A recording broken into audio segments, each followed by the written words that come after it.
I want to open by saying that this question is, it's an intellectual exercise. If you already have one or more or all three of these on your menu for your Shavuot plans, I'm not here to tell you which one you should or shouldn't eat, though I do like to think about what is even this question? What's an authentic Jewish food? What's an authentic holiday food?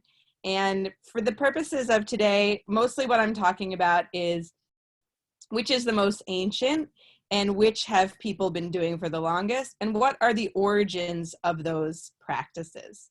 So first of all, I want us to think about the holiday cycles and how the Jewish holiday cycles all really correspond to the agrarian or agricultural systems in the ancient land of Israel.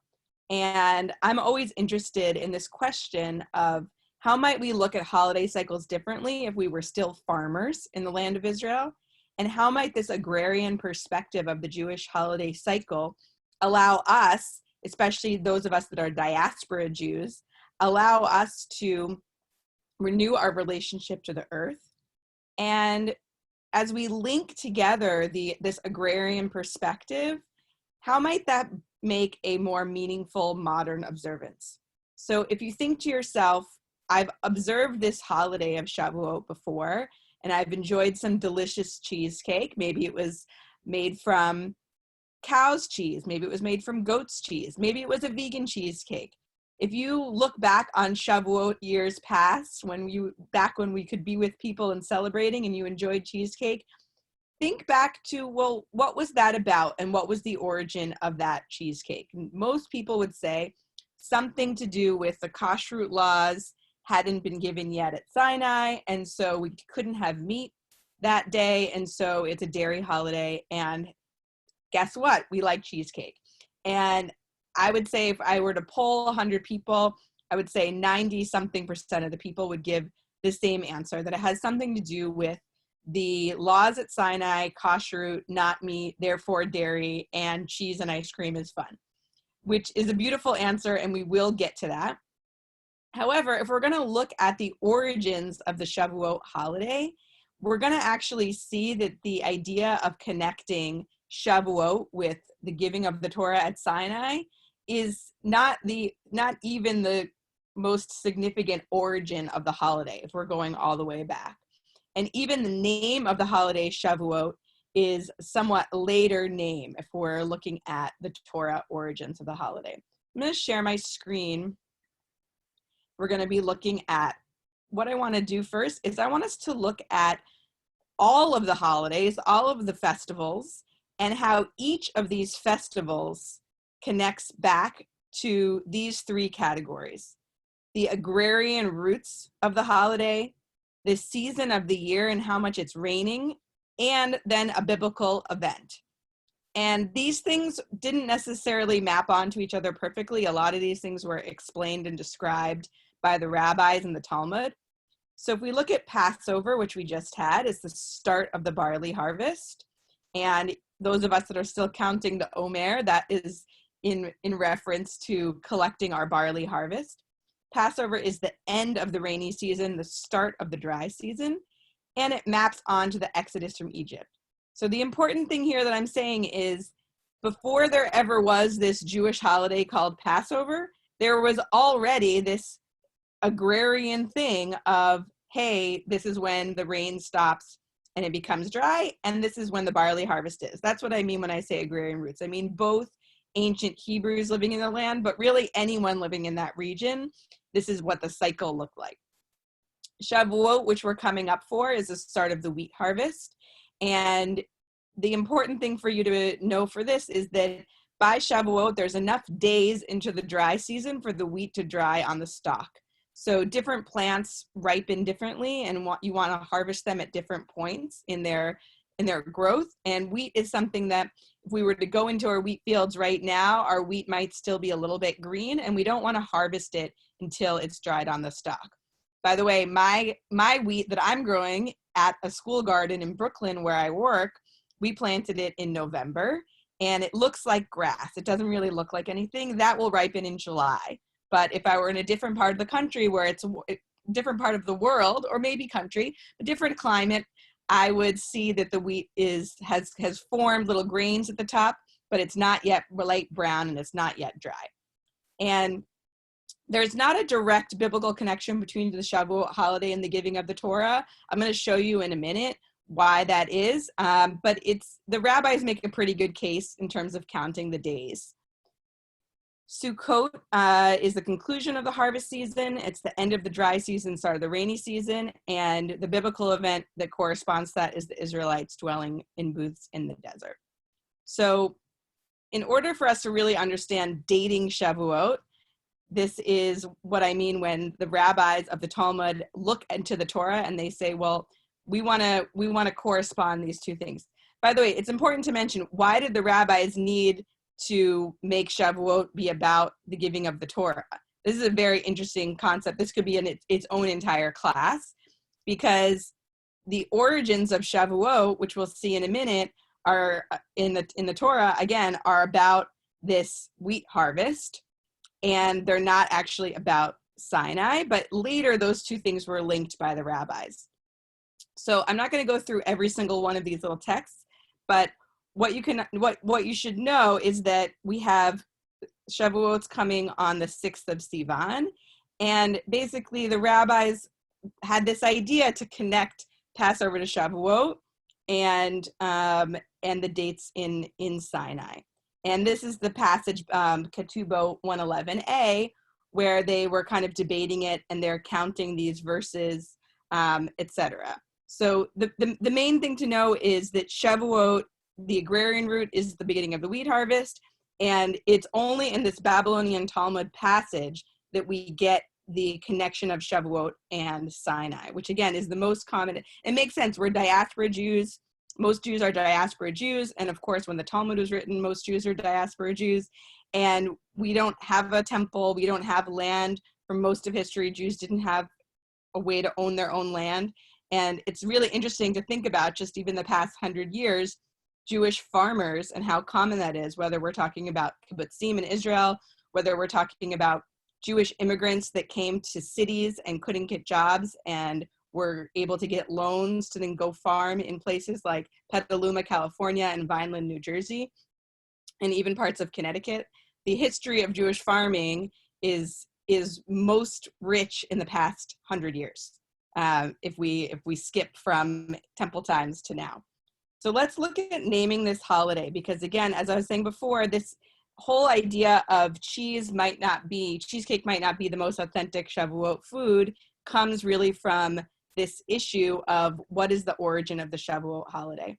So we have in Exodus 23:16, we call it Chag HaKatzir Bikkurim Ma'asecha. So this is its biblical name. And then we do call it Chag Shavuot later, and that's where we get Shavuot from in Exodus 34. And these other names of the holiday that are much more familiar, Chag Matan Torah, Zman Matan Toratenu, the giving of the Torah, these are all post-biblical names of the Torah. And what's important is, if we were to go back in time and ask people, what's the origin of this holiday and what are the main rituals that we should be doing on this holiday, they are going to say that that Shavuot is this harvest festival, and that we should be thinking about wheat, and we should be thinking about fruit.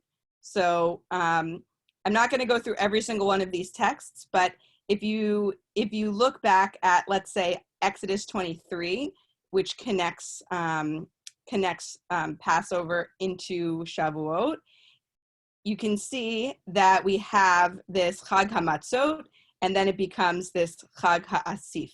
So there's this arc of the beginning of the barley harvest, and then into this Shavuot, which is better explained in Exodus 34, and it connects us also to Sukkot.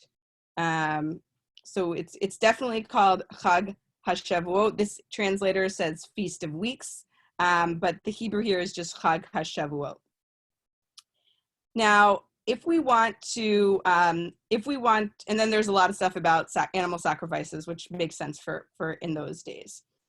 So a better explanation, I think, of understanding this wheat origin of the holiday is this Deuteronomy passage, which is about the grain, and you should count off 7 weeks. So that, again, this is connecting it to Passover.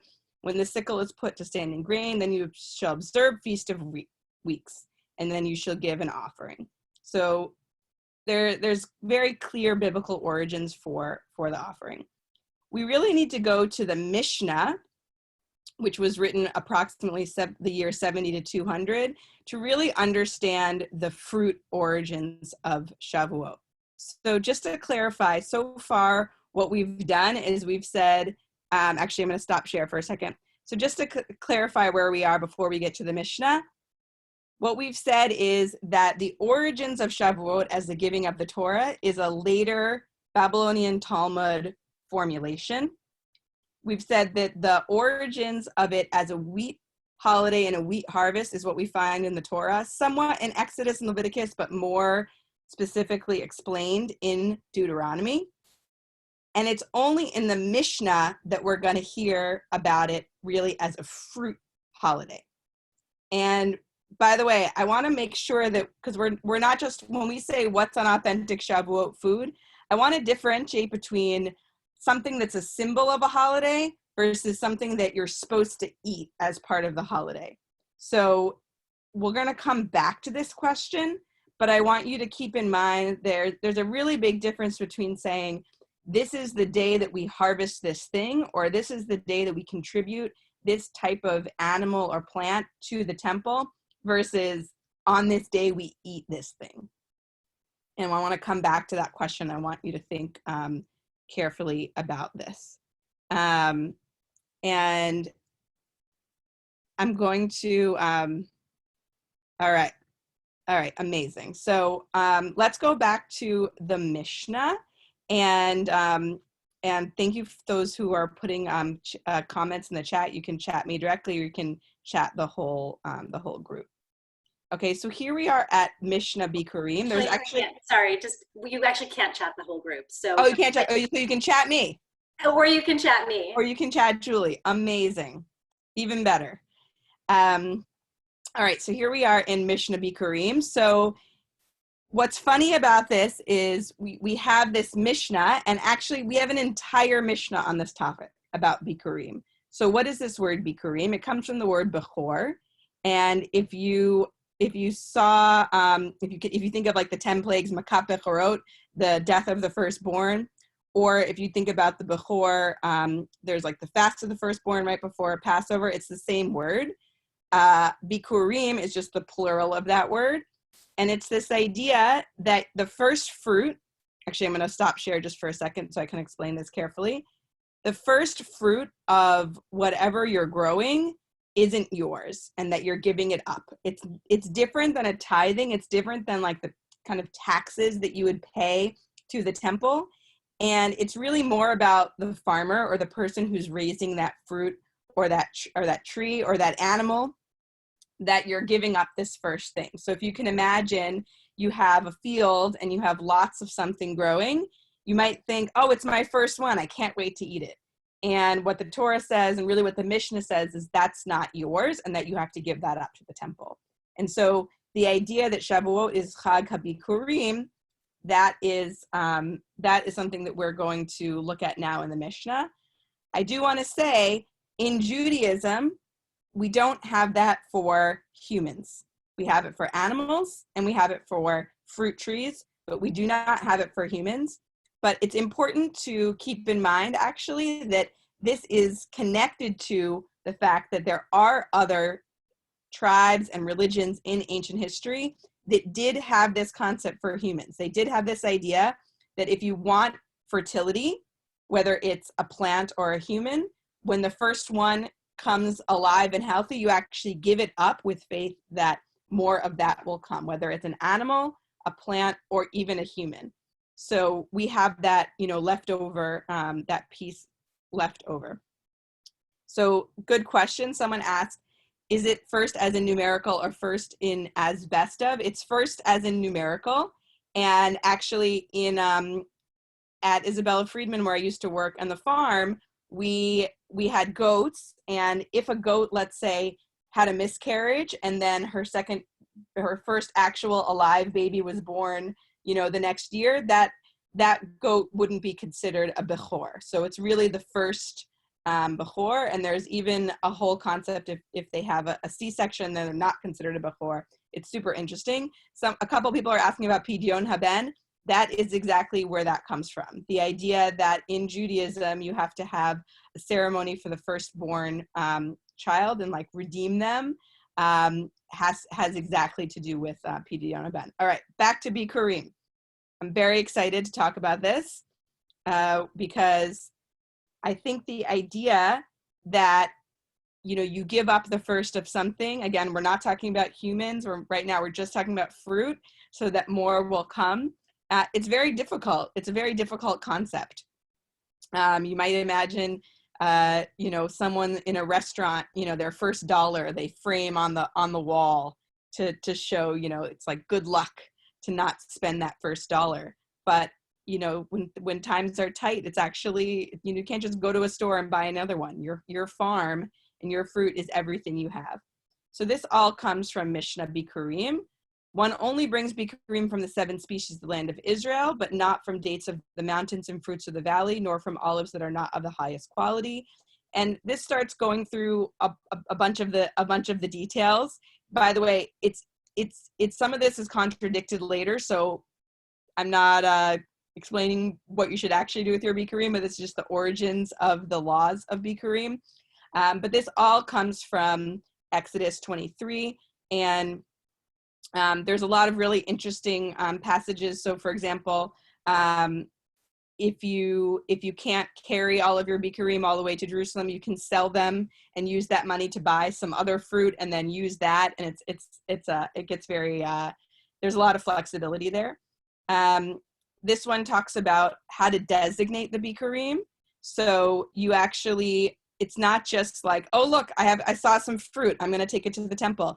But it's actually almost like a mindfulness practice that a person will have with their plants, because you have to see that the tree is bearing fruit, and you tie it with a string and say, behold, these are Bikkurim. And you declare them Bikkurim, and even if another fruit on the tree somehow ripens faster, that first one that you tied a string around is your Bikkurim. And people would go from all over, and it would be a festival.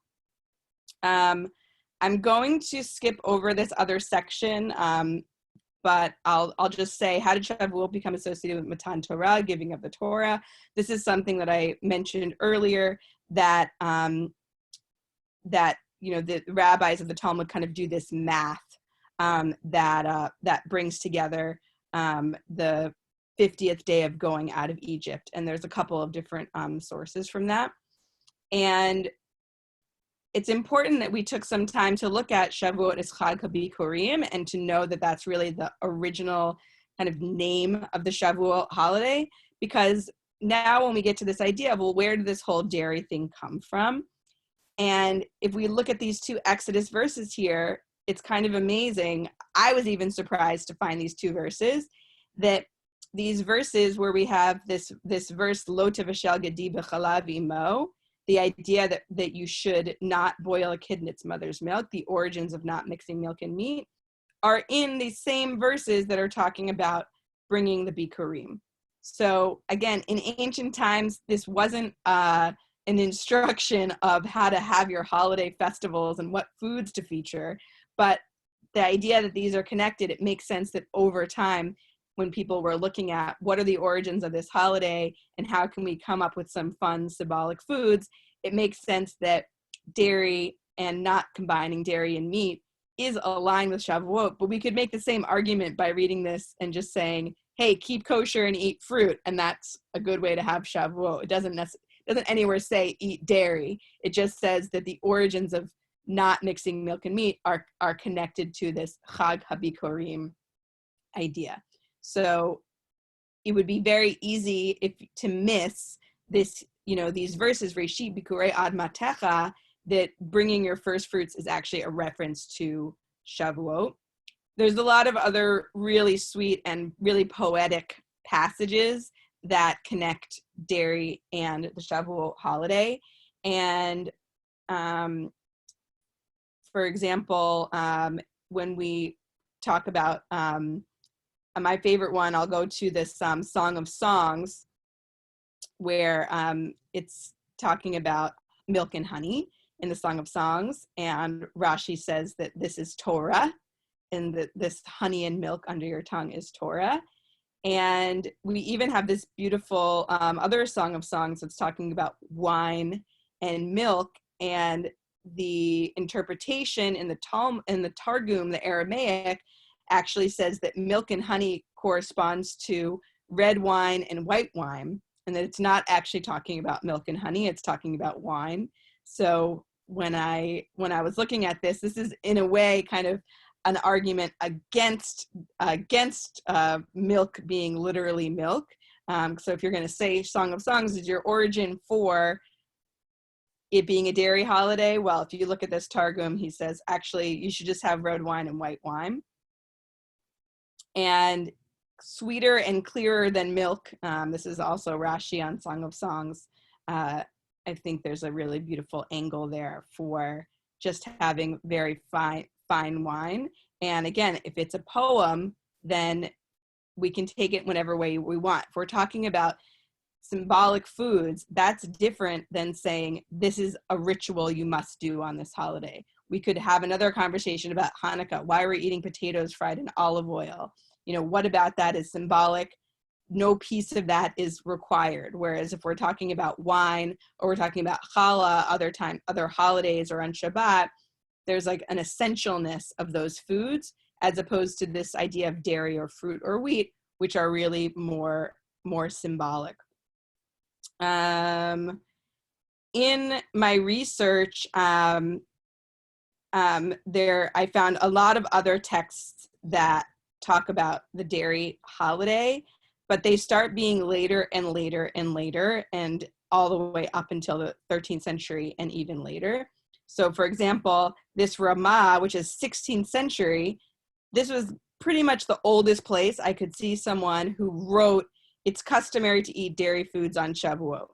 So again, not to say that there aren't beautiful poetic passages about the connection between dairy and Shavuot, but to say that historically someone writing about people eating dairy, this is much, much later. We also have this Shulchan Aruch Harav. It's custom in all places to eat dairy foods on the first day of Shavuot.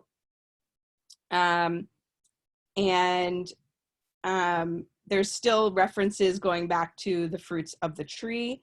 And a lot of these passages I'm showing you now are just referring back to the same Song of Songs passages, and also the reference I had said earlier about kashrut and separating milk and meat.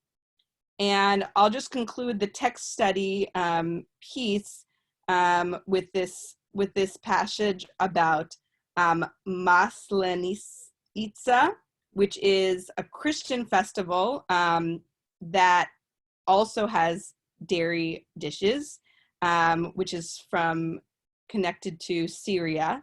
And most of these examples that I was finding also have to do with agrarian roots of the holiday and the seasons. So the idea that goats and cows, etc., are having their babies now, and we should enjoy that dairy because it's kind of dairy season.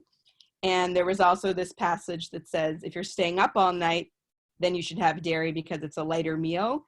And we could go down that path also, but we'll see that the idea of Tikkun El Shavuot, staying up all night, is not an ancient practice, and it really corresponds to when coffee came to the New World, and that became more common for us to stay up all night.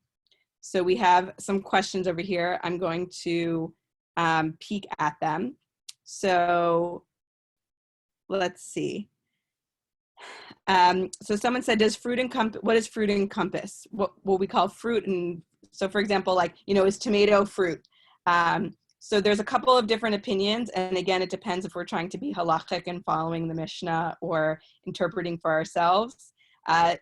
According to one passage, we're just talking about the 7 species, which actually include wheat. And according to other passages, it could be anything that grows on a tree. And what we used to do at our farm at Isabella Friedman at Adama is we would make a basket of everything that was new. And often that was turnips and occasionally strawberries. And we would just make, and we kind of just define first fruits as just the first of the harvest. And we would make a basket and we would sing with it and we would parade with it. And then we would let it go and we would not eat those first fruits of that year. So, as diaspora folks, that's another way to connect into it.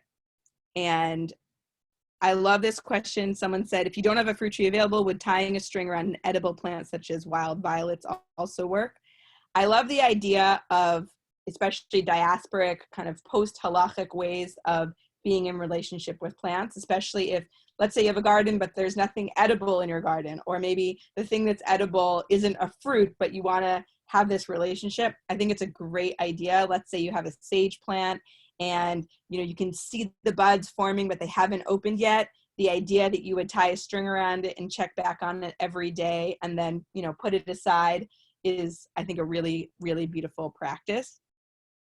And we have a question about cheese had to do with abundance of milk at this time when you're weaning baby animals. Absolutely. I wasn't able to find any historical documents that talked about weaning baby animals before the 1700s. So if it's, let's say that the idea of having dairy animals that give us dairy and eating dairy comes from the 1700s, maybe it goes a little bit further back, but the idea that there are these other symbolic foods, such as fruit, is even more ancient. That being said, remember my other question. What is a symbolic food? Is a symbolic food something that you read about and if you have it, you give it away? Or is a symbolic food how you plan your menu? And so I really want to encourage folks to think about that because, in some ways, the day of Shavuot is not the day that you eat these things. It's the day that you don't eat those things. And in some sense, even though dairy is a much later concept, we have many more texts that tell us everyone eats dairy on Shavuot. And actually, it's the beginning of the wheat harvest. It's the beginning of the fruit tree harvest. And the idea that you would have a huge banquet of fruit or have tons of wheat is actually not as explicit as, hey, we have this abundance of dairy now that we're weaning our animals. I do want to say something about the wheat, which is that imagine that the wheat that we're going to eat on Shavuot is actually the first wheat we've had since Passover.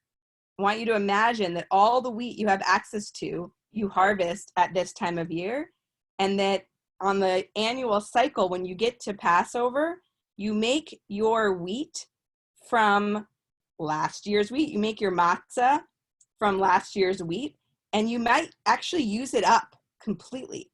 And so actually, Passover is when you finish using your wheat, and Shavuot is not just the wheat harvest, but it might actually be the first time you've had wheat, or especially challah, since before Passover. And I think I'm going to have to wrap it up there. I loved hearing all of your questions. Thank you, everyone, for joining.